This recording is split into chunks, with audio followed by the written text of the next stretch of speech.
To be fully conscious and responsible for oneself is every human being's right and destiny. It means being consciously and voluntarily answerable to the karmic law every moment of your life, and living the law as your own self-knowledge. Such individuals do not try to hide from the law or ignore it when that would suit their apparent advantage. Any transgressions they know will have to be paid for, and they willingly watch and accept life's adjudication in order that they may know themselves better, be more true to life, and be more free. These men and women live and act out of the knowledge that this law is the supreme justice, the justice of being made to be oneself by oneself. Consequently, and this will be your experience every time you are true, there is no feeling of being imposed on or alienated as occurs with the world's laws, no feeling of coercion or inferiority. This justice resides in one's own will. It is one's own law, one's own integrity, one's own self. Such men and women are not only conscious, but responsible. Conscious of life and responsible for it. Compromise and conflict disappear from their being. And in the otherwise divided external world, the circumstances of their lives work together to serve their destiny or life purpose. On the other hand, to be unconscious is to be oblivious or ignorant of the presence and power of this law, as most of humanity is. Such unconscious persons are unavoidably irresponsible to the whole, and in conflict with their own being. They live in a divided world of shifting values and colliding circumstances.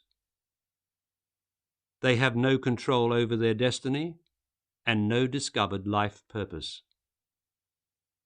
For such unevolved people, to have to live under the simple summary justice of the karmic law, and to have to face knowingly the circumstances of their daily life as reflecting their own inner state of truth, would be a terrifying and unjustly cruel imposition. So the eternal justice or wisdom itself protects the world and the great bulk of its population from direct knowledge of the law.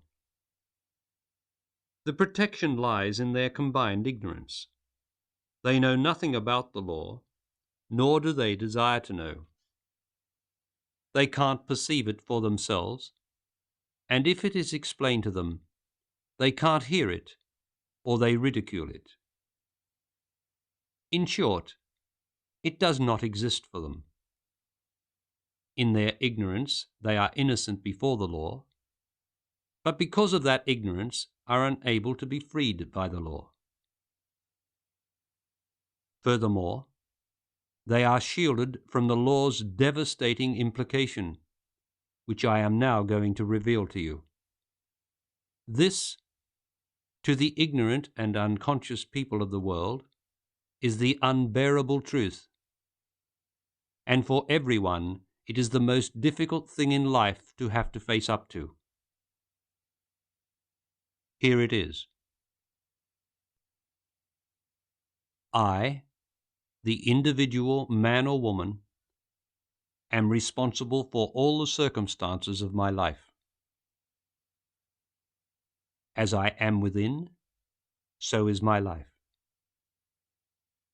If my circumstances are painful, I am doing it. No one is to blame but I. So long as I continue to pursue a divided existence, independent or ignorant of the law of life, I will feel incomplete, unfulfilled, restless, and discontented. To the extent that I am being true to myself, present in every moment, I am controlling what happens to my person.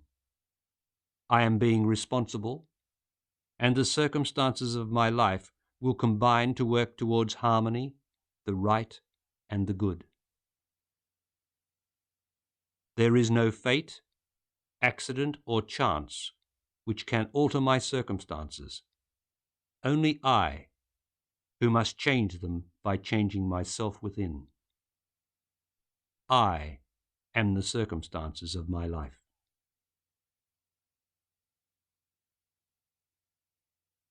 That is the unbearable truth of the law of life. As you will see, it leaves you no room for self-delusion or escape. In other words, no time. Time, as something that separates us from events in the past or future, is the dream, the unconsciousness that we escape into to avoid the truth of our lives or ourselves now. You are either true now or you are not. You cannot be true yesterday or tomorrow. There is no right and wrong. There is only right, which is to be true now. There is no good and bad, only good, which is to be true now. And there is no one or anything to be true to, only this moment, this everlasting moment of oneself within, which is the true and the truth. Although all the unconscious people of the earth must remain oblivious to the justice of the karmic law, they cannot escape its overall effect, which is the circumstances of the world itself. Here the law, as the condition of the world, works itself out very slowly from one life sequence or dream to another. That which is not faced up to in one sequence or in any moment must be faced up to in the next, or the next, or the next, until the truth of the law finally becomes the living truth of oneself, the being, and one awakes. This is the reality of time and existence. This is karma.